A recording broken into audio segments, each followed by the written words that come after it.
Hello guys, আমি এখন সকাল সকাল উঠে পড়েছি কারণ আমি আজকে যাব দৌড়োতে। তো প্রথমে আমি ব্রাশ করে আমি পরলাম বুট। তো আমার এখন বুট পরা হয়ে গেছে। এই দেখো আমার বুটটা কেমন লেগেছে। তো বুট পরে আমি হয়ে গেলাম রেডি। তারপরে আমি আমার কেটিএম নিয়ে আমি গেলাম রোডে। তো সকালের এই দেখো পরিবেশ কেমন সুন্দর লাগছে, চারিদিকে কুয়াশা হয়ে গেছে, সূর্যকেও দেখতে সুন্দর লেগেছে। তো তো দৌড়ানোর আগে আমি করলাম ওয়ার্ম আপ। তো দৌড়ানোর আগে ওয়ার্ম আপ করা খুবই প্রয়োজন। তো আজকে আমি 5 কিলোমিটার দৌড়বো। তো অনেকক্ষণ ধরে আমি ওয়ার্ম আপ করলাম।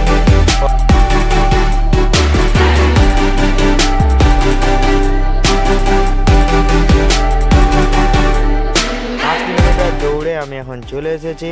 তো এই দেখো আমাদের হচ্ছে রোড। এই রোডে আমি প্রতিদিন সকালে দৌড়াতে আসি আমাদের এই দুইজন বন্ধুর সাথে। তো আমি এইখানেই আমার 5 নম্বর মিনি ব্লগ শেষ করলাম। দেখা হবে নেক্সট ভিডিওতে।